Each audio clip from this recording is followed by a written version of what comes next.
PM Modi के दौरे की तैयारियों में जुटे धामी सरकार। तैयारियों का जायजा लेने पिथौरागढ़ पहुंचेंगे सीएम धामी। 12 अक्टूबर को प्रस्तावित है पीएम नरेंद्र मोदी का कुमाऊं दौरा।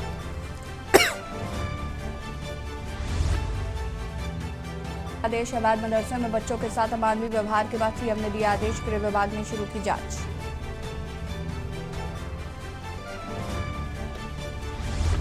असॉक टीम से की राज्यपाल लेफ्टिनेंट जनरल गुरमीत सिंह ने मुलाकात। द हिमालयन चेंज के लिए पहले संस्करण को लेकर जताया आभार।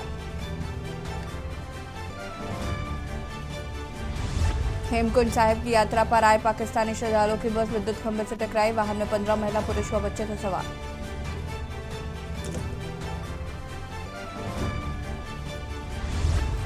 ग्यारह अक्टूबर को बंद होंगे हेमकुंड व लोकपाल के कपाट। इस वर्ष 1,75,000 श्रद्धालुओं ने दरबार में टेका मत्था। नई थमदार डेंगू का प्रकोप। हरिद्वार में मरीजों की संख्या 520 के पार। 6 सालों का टूटा रिकॉर्ड। स्वास्थ्य विभाग में मचा हड़कंप। आप देख रहे हैं के न्यूज, खबरों का सारथी। नमस्कार, खबर उत्तराखंड में आप सभी का स्वागत है। मैं हूं आपके साथ यशी शुक्ला। देहरादून में शिक्षा मंत्री डॉक्टर धन सिंह रावत 10 और 11 अक्टूबर को कुमाऊं मंडल के दौरे पर रहेंगे। इस दौरान वो अल्मोड़ा और नैनीताल में स्वास्थ्य और शिक्षा की जमीनी हकीकत को परखेंगे। मंत्री के पीआरओ वीपी सिंह बिष्ट के अनुसार 10 अक्टूबर को डॉक्टर धन सिंह रावत नैनीताल में विभिन्न विकास योजनाओं की समीक्षा कर पार्टी के कार्यकर्ताओं के कार्यक्रम में भी भाग लेंगे। इसी दिन हल्द्वानी स्थित उच्च शिक्षा निदेशालय में उच्च शिक्षा विभाग की समीक्षा भी की जाएगी।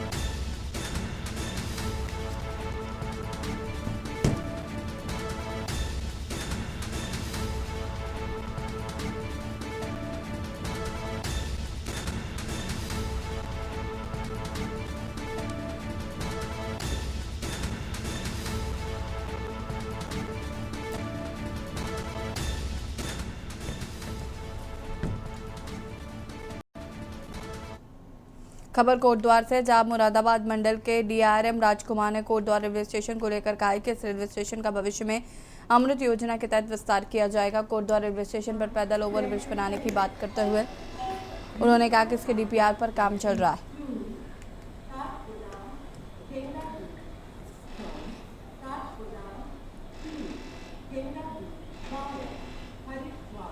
अभी अमृत स्टेशन में नहीं है, बट भविष्य में ज़रूर जब सारे स्टेशन डेवलप होंगे तो हम इसको भी डेवलप करने का प्रयास करें। उस पर अभी उसकी अभी डीपीआर बनने की प्रक्रिया है। अभी जब डीपीआर बनेगी तो उसके बाद ही उसकी सारी फिजिबिलिटी वगैरह सब देखने के बाद ही उस पर निर्णय लिया जाएगा। रामनगर सामाजिक संस्था एवं महिला सशक्तिकरण के नारे को बुलंद करने में जुटी संस्था इनर व्हील क्लब के तत्वाधान में संस्कृत विद्यालय में शिक्षा ग्रहण कर रहे बच्चों के लिए 5 माह का राशन, बर्तन एवं कपड़े उपलब्ध कराए गए हैं और इसके लिए 1 ग्राम बेलगढ़ स्थित राजकीय प्राथमिक विद्यालय में बच्चों को भोजन बनाने के लिए किचन लोकार्पण के साथ ही क्षेत्र में सोलर लाइट भी प्रदान की गई है। कार्यक्रम में मौजूद क्लब के जिले की चेयरमैन संध्या गुप्ता एवं नगर अध्यक्ष पीयूषी अग्रवाल ने बताया कि उनके क्लब द्वारा पिछले लंबे वर्ष से समाज में गरीब लोगों की मदद करने के साथ ही शिक्षा से वंचित गरीब बच्चों का पठन पाठन सामग्री, यूनिफॉर्म उपलब्ध कराई जा रही।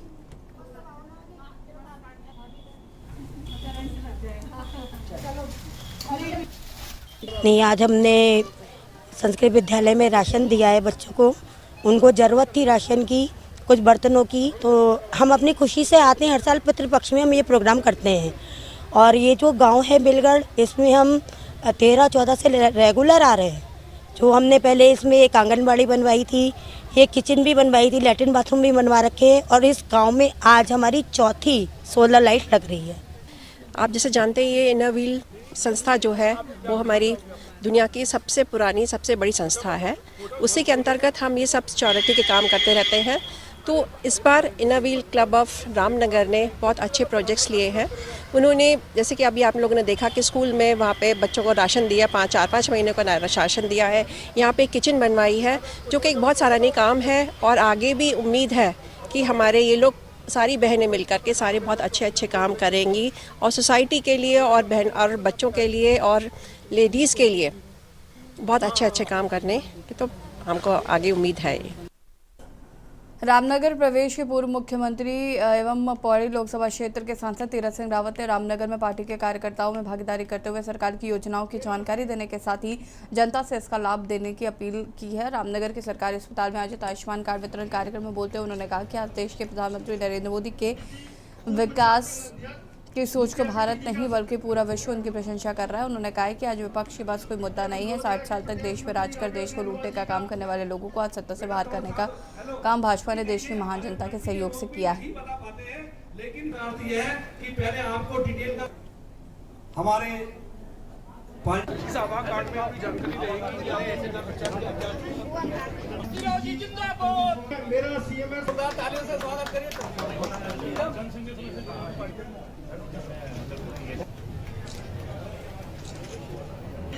पूर्व छात्र खबर दिनेशपुर से, जहां नगर पंचायत क्षेत्र दिनेशपुर के वार्ड नंबर 3 शमशान घाट के सामने राजकीय भूमि पर अतिक्रमण का मामला प्रकाश में आया है। नगर पंचायत दिनेशपुर वार्ड नंबर 5 निवासी साबूज मंडल पुत्र बाबूराम मंडल ने नगर पंचायत क्षेत्र के राजकीय भूमि पर अतिक्रमण कर मंदिर निर्माण का कार्य कर रहा था। अतिक्रमण को देखते हुए नगर पंचायत शासी अभियंता ने अतिक्रमण को हटाने के लिए कई बार नोटिस भी दिया है। उसके उपरांत साबूज मंडल द्वारा राजकीय भूमि पर अवैध निर्माण कर दिया गया। उसके बाद नगर पंचायत दिनेशपुर द्वारा साबूज मंडल के खिलाफ थाने में तहरीर देकर मुकदमा पंजीकृत किया गया है।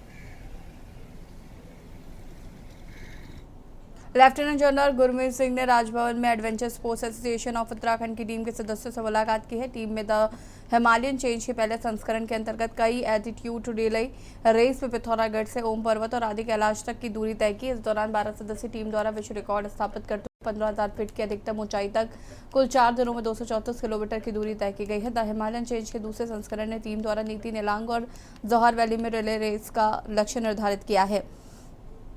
राज्यपाल ने इसके लिए प्रत्येक सदस्य के जोश और जज्बे की सराहना की।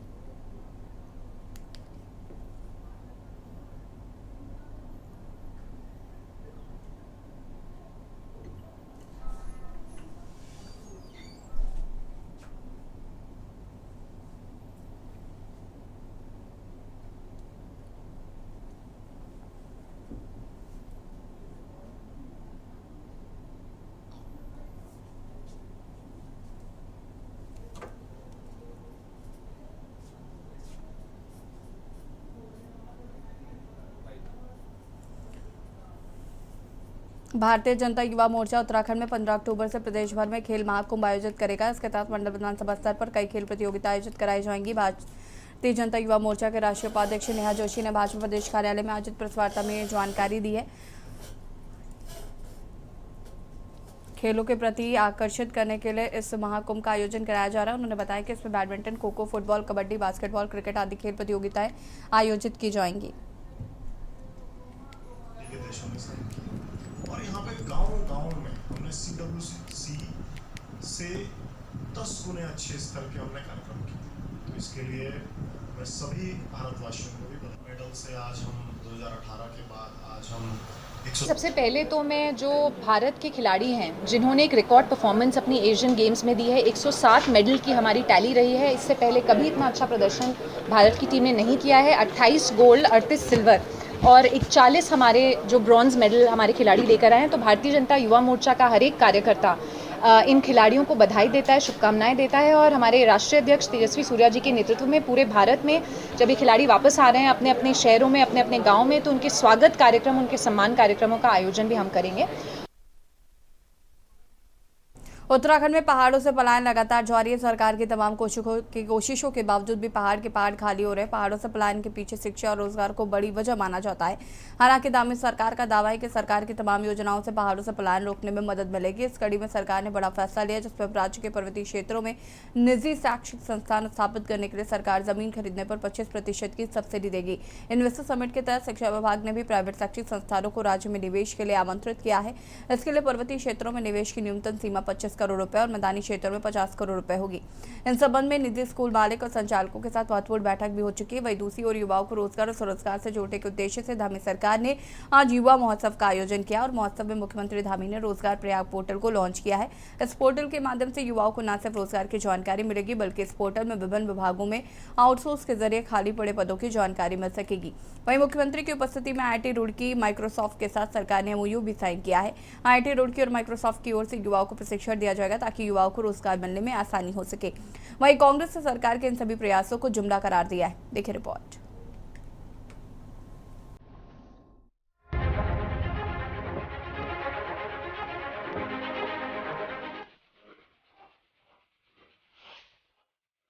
उत्तराखंड की धामी सरकार राज्य में युवाओं को रोजगार देने की दिशा में लगातार प्रयास कर रही है। इसी के तहत सरकार ने आज उत्तराखंड युवा महोत्सव का आयोजन किया। मुख्यमंत्री धामी ने कार्यक्रम में IIT रुड़की और माइक्रोसॉफ्ट के साथ MOU साइन किया। IIT रुड़की और माइक्रोसॉफ्ट की ओर से युवाओं को प्रशिक्षण दिया जाएगा। वहीं कार्यक्रम में मुख्यमंत्री ने रोजगार प्रयाग पोर्टल को भी लॉन्च किया है। इस पोर्टल के माध्यम से युवाओं को न सिर्फ रोजगार की जानकारी मिलेगी, बल्कि इस पोर्टल में विभिन्न विभागों में आउटसोर्स के जरिए खाली पड़े पदों की जानकारी मिल सकेगी। कार्यक्रम में मुख्यमंत्री पुष्कर सिंह धामी ने युवाओं को नियुक्ति पत्र भी वितरित किए हैं। कार्यक्रम में कहा कि सरकार लगातार युवाओं को रोजगार देने की दिशा में कार्य कर रही है। सरकार की कोशिश है कि युवाओं को रोजगार और स्वरोजगार से जोड़ा जाए। इसको देखते हुए सरकार युवा महोत्सव जैसे तमाम अन्य कार्यक्रम आयोजित कर रही है। वहीं विपक्ष सरकार की तमाम कोशिशों को जुमला करार दे रहा है। देश के अंदर युवाओं को आगे लाने के लिए, युवाओं को रोजगार और स्वरोजगार से जोड़ने के लिए सरकार निरंतरता से काम कर रही है। हमारे देश के यशस्वी प्रधानमंत्री मोदी जी के नेतृत्व में जहां देश के अंदर 10 लाख लोगों को सीधे सीधे सरकारी नौकरियों से जोड़ने का काम हो रहा है, उसमें भी हमारी सरकार तेजी से काम कर रही है और लगातार इस प्रकार के रोजगार के मेले और महोत्सव आयोजित कर रही है। और जो निजी क्षेत्र हैं, प्राइवेट क्षेत्र हैं, उन क्षेत्रों में भी हमारे नौजवानों को, युवाओं को रोजगार से जोड़ा जाए, उसके लिए आज बहुत सारी जो अलग अलग संस्थान हैं, उनके साथ बहुत सारी कंपनियां हैं, बड़े बड़े ग्रुप हैं, उन सब के साथ MOU भी साइन किए हैं। और विदेशों के साथ भी, विदेशों में भी हमारे यहाँ के छात्र छात्राएं, नौजवान युवा स्किल लेकर वहाँ भी जाएं, वो भी रोजगार से जुड़ें। आज जापान भी हमारे यहाँ से बहुत सारे बच्चों का सिलेक्शन हुआ है और आने वाले समय में जर्मनी, इंग्लैंड, अन्य देशों में भी हमारे राज्य के नौजवान युवा अपनी सेवाएं देंगे। हम इस ओर लगातार प्रयासरत हैं और हर कीमत पर नौजवानों और छात्रों का हित हमारे लिए प्राथमिकता है। उसको हम प्राथमिकता कर रखकर अपनी नीतियों को भी बना रहे हैं और सरकार में बहुत सारे फैसले ले रहे हैं और भविष्य में भी लेते रहेंगे। धन्यवाद। जनता पार्टी केवल दावे करती है, जुमले बहुत अच्छे अच्छे गढ़ती है, लेकिन अब जनता भी जो है इनके दावों की हवा निकालने लग गई और जुमलों पर अब भरोसा नहीं कर रही है। आप कह रहे हैं कि पहाड़ में हम शिक्षा अच्छी देंगे। ये राज्य देश के अंदर शिक्षा के मामले में दूसरे नंबर पे था, अब 33वें नंबर पे है। तमाम स्कूल जो है बंद होने के कगार पे हैं। 3000 से ज़्यादा स्कूल हैं कि जो अब बंद होने की लिस्ट में खड़े हुए हैं। स्कूलों में अध्यापक नहीं है, अगर अध्यापक हैं तो वहाँ बच्चे नहीं हैं। बिल्डिंगों की हालत बहुत ज़्यादा जो है ख़राब है। और स्वास्थ्य के मामले में तो आप हर दिन देख लीजिए कि जो है बूढ़े बीमारों को किस तरीके से लोग कंधे पर लाद करके जो है कई कई किलोमीटर तो लाग रहे हैं। महिलाएं तक जो है बूढ़ों को जो है बीमारों को जो है कंधे पर लाने के लिए मजबूर हैं। स्वास्थ्य सेवाएं कहीं नज़र नहीं आ रही है। राजधानी में ही आप देखिए, कभी जो है लिफ्ट में प्रसव हो जाता है, कहीं हॉस्पिटल के बाहर वैन में प्रसव कराना पड़ता है। एक एक बेड पे जो है 4-4 गर्भवती महिलाओं को आप रखने के लिए मजबूर हैं। तो स्वास्थ्य सेवाएं कहीं है ही नहीं। उपकरण हैं तो वो चल नहीं रहे हैं, अगर उपकरण नहीं हैं तो विशेषज्ञ नहीं हैं। तमाम दिक्कतें हैं। और युवा महोत्सव आयोजित करके आप कह रहे हैं कि हम जो है युवाओं को रोजगार देने की बात कर रहे हैं। आज युवा महोत्सव में बेरोजगारों को भोजन तक आप ढंग से नहीं करा पाए। जिस तरीके का भोजन के लिए संघर्ष युवाओं को वहाँ करना पड़ा, उससे जो है मुझे खुद बड़ी निराशा हुई कि आप युवाओं की बात कर रहे हैं, लेकिन युवा जो है पेपर लीक के आरोप लगा रहा है। पेपर लीक में जो है न्याय चाहता है, सीबीआई जांच की मांग जो है गांधीवादी तरीके से उठा रहा है। आप उसे लाठी डंडों से पीटने का काम कर रहे हैं, आप उस पर गंभीर धाराओं में जो है मुकदमे दर्ज कर रहे हैं। तो ये जो दोहरा चरित्र सरकार का है, अब इसे प्रदेश की जनता, युवा भी भली भांति समझ रहे हैं। मातृशक्ति जो है अंकिता भंडारी प्रकरण में जो है सीबीआई जांच की मांग की कर रही है कि एक तरफ जहां सरकार युवाओं को रोजगार देने की दिशा में कार्य कर रही है, तो वहीं दूसरी ओर सरकार ने पहाड़ों में शिक्षा व्यवस्था को सुधारने के लिए भी एक बड़ा फैसला लिया है, जिसमें अब राज्य के पर्वतीय क्षेत्रों में निजी शैक्षिक संस्थान स्थापित करने के लिए सरकार जमीन खरीदने पर 50% का सब्सिडी देगी। इन्वेस्टर समिट के तहत शिक्षा विभाग ने भी प्राइवेट शैक्षिक संस्थानों को राज्य में निवेश के लिए आमंत्रित किया है। इसके लिए पर्वतीय क्षेत्रों में निवेश की न्यूनतम सीमा 25 करोड़ रुपए और मैदानी क्षेत्रों में 50 करोड़ रुपए होगी। इस संबंध में निजी स्कूल मालिक और संचालकों के साथ महत्वपूर्ण बैठकें भी हो चुकी है। लोग भी अजय निजी विद्यालय अगर विकसित करना चाहते हैं, बोर्डिंग स्कूल्स, तो उनके साथ हम लोग बैठक करेंगे। और जो सर्विस सेक्टर पॉलिसी है उसमें 25% की कैपेक्स सब्सिडी है, तो उनको हम लोग बुला करके उसके बारे में बताएंगे और उम्मीद पूरी है कि शिक्षा के क्षेत्र में भी लोग आगे आएंगे। कुल मिलाकर चुनाव से पहले धामी सरकार ने युवाओं के मुद्दे पर विशेष ध्यान देना शुरू कर दिया है। वैसे भी कहा जाता है कि जिस ओर जवानी चलती है उस ओर जमाना चलता है। इसी के मद्देनजर सरकार एक तरफ जहां युवा महोत्सव करने के साथ ही पहाड़ों में शिक्षा व्यवस्था को बेहतर करने की दिशा में कार्य कर रही है। हालांकि चिंता का विषय ये भी है कि शिक्षा हब कहे जाने वाले उत्तराखंड में ऐसी स्थिति आ गई है कि अब पहाड़ों में प्राइवेट स्कूलों को खोलने के लिए सरकार को सब्सिडी का सहारा लेना पड़ रहा है। Uttarakhand desk report. छोटे से ब्रेक के लिए जल्द हाजिर होते हैं। आप देख रहे हैं के न्यूज, खबरों का सारथी। ब्रेक के बाद एक बार फिर से आप सभी का स्वागत है। खबर लखनऊ से है, जहां पर युवा कांग्रेस के नेता मोनू वर्मा ने भाजपा पर हमला बोलते हुए कहा है कि देश की जनता भाजपा के चाल चरित्र को पूरी तरह पहचान चुकी है। देश के 28 राज्यों में 16 राज्य ऐसे हैं जिनमें भाजपा सरकार नहीं है, फिर भी भाजपा द्वारा ये कहा जा रहा है कि देश की भाजपा की सरकार है। उन्होंने कहा कि जहां जहां भाजपा की सरकार वहां किसान, मजदूर, महिला, व्यापारी, छात्र, तमाम वर्ग परेशान है। कुल मिलाकर ये कहा जा रहा है कि भाजपा के राज में हर वर्ग परेशान है और भाजपा से छुटकारा चाहता है। उन्होंने कहा कि 2024 के चुनाव में लोकसभा में कांग्रेस प्रचंड बहुमत से आ रही है और भाजपा की विदाई तय हो चुकी है।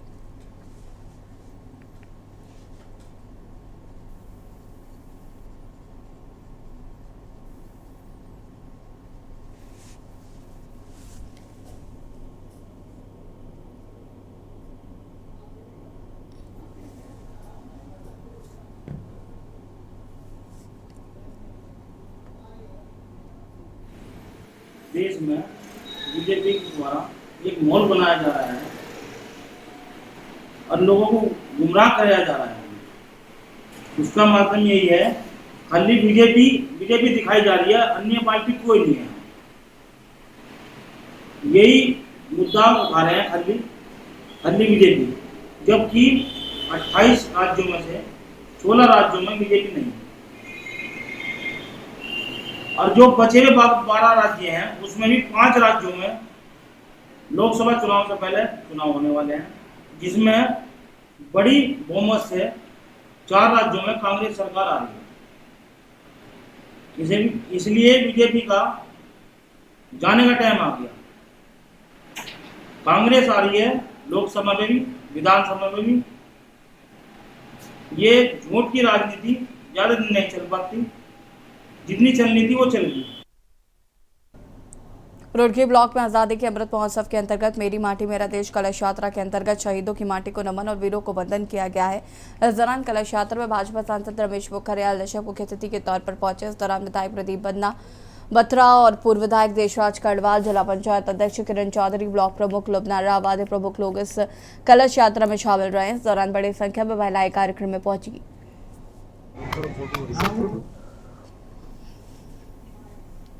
के जन्म से जो इतिहास का रट लेता है वो एक नई राह और एक नया आयाम स्थापित करता है। आज कुछ आपने देखा कि ये रुड़की ब्लॉक के 45 ग्राम सभाओं के सारे गांव से हमारे ग्राम प्रधान और क्षेत्र पंचायत के सदस्य और उनके प्रतिनिधि सब माटी को लेकर के यहाँ ब्लॉक मुख्यालय पर आए हैं। पूरे देश के अंदर ये वातावरण चल रहा है। आज़ादी का अमृत महोत्सव जो मनाया जा रहा है। उत्तराखंड हाईकोर्ट ने नैनीताल दूध संघ के फर्जीवाड़े में घटिया दूध की सप्लाई के खिलाफ दायर जनहित याचिका पर सुनवाई की है। मामले में हुई सुनवाई के बाद कोर्ट ने याचिकाकर्ता को 1 सप्ताह के भीतर भ्रष्टाचार से जुड़े सबूतों को कोर्ट में पेश करने को कहा है। ये कि इससे पूर्व हमने याचिका दायर कर मुकेश बोरा जो कि चेयरमैन साहब हैं उनके विरुद्ध यहाँ याचिका दायर की थी और जो इनको यहाँ इंक्वायरी की मांग की थी कि इनके द्वारा ऑलरेडी डिपार्टमेंटल इंक्वायरी हो चुकी है, इसका और रिपोर्ट सबमिट हो चुकी है, लेकिन इसके बावजूद जो है इनके खिलाफ कोई कार्रवाई नहीं की जा रही है। इस इंक्वायरी में पूर्व में ही सिद्ध हो चुका है कि मुकेश बोरा जो कि दूध के ना तो उत्पादक थे ना ही सप्लायर थे, इन्होंने किसी और अन्य व्यक्ति का दूध सप्लाई अपने नाम चढ़वा के एक फर्जी तरीके से अपने आप को सप्लायर दिखाया और इलेक्शन लड़के चेयरमैन बन गए। इस सब के विरुद्ध हमारी शिकायत थी और साथ ही साथ ये भी शिकायत थी कि उपरोक्त जो मुकेश बोरा जी हैं इनके भाई द्वारा पूरा ट्रांसपोर्टेशन का ठेका ले लिया गया है और इसके साथ साथ इनके द्वारा सब स्टैंडर्ड दूध जो कि जांच में फेल हो चुका है उस दूध को खरीद के यूपी की एक डेयरी से और पूरे प्रदेश में सप्लाई कर दिया गया। आज कोर्ट में एक पोखरिया साहब द्वारा याचिका दायर एप्लीकेशन दायर की गई हमारी याचिका में। उन्होंने कहा कि हमने जो तर्क दिए थे मुकेश बोरा जी के विरुद्ध भ्रष्टाचार के विरुद्ध, उनका कहना यह था कि उनके पास भी बहुत ज़्यादा सबूत हैं और वो न्यायालय के समक्ष प्रस्तुत करना चाहते हैं ताकि इसमें भ्रष्टाचार जो है उजागर हो सके। तो उस पर सुनवाई के दौरान उनकी एप्लीकेशन को स्वीकार कर लिया गया। उनको समय दिया गया है 1 सप्ताह का कि वो अपने जितने भी सबूत हैं भ्रष्टाचार के सारे न्यायालय के समक्ष प्रस्तुत करें। खबर सितारगंज से, जहां बीएसएनएल कार्यालय के आधार कार्ड सेंटर पर 2 जरूरतमंदों से बायोमेट्रिक कराने पर 400 रुपये वसूलने का आरोप है, जिसकी शिकायत सभासद रवि रस्तोगी ने प्रभारी तहसीलदार से की। उन्होंने सेंटर पर पहुंचकर मामले की जांच की, जिसके बाद सेंटर संचालक ने शिकायतकर्ताओं को पैसे वापस कर दिए। किक्षा रोड के दूरसंचार विभाग कार्यालय में संचालित आधार कार्ड सेंटर पर बायोमेट्रिक कराने पहुंचे वार्ड 2 निवासी हसन मलिक पुत्र हारून व वसीम पुत्र सलीम का आरोप है कि उनके संचालन 200 रुपये का डिमांड करा था, जिसके बाद उन्होंने पैसे दे दिए। ये नव भीमवीर अपना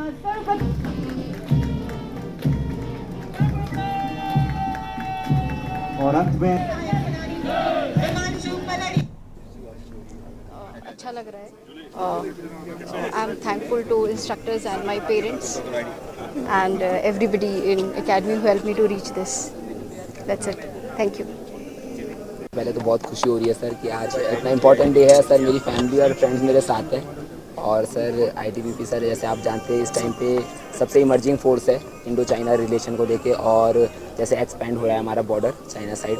अभी आपने देखा होगा कि सिक्किम में डिजास्टर मैनेजमेंट जितना भी होता है उसमें जो स्किल्स रिक्वायर्ड होती है उसमें आईटीबीपी सबसे आगे है सर। बुलेटिन में इतना ही, देखते रहिए के न्यूज़। नमस्कार।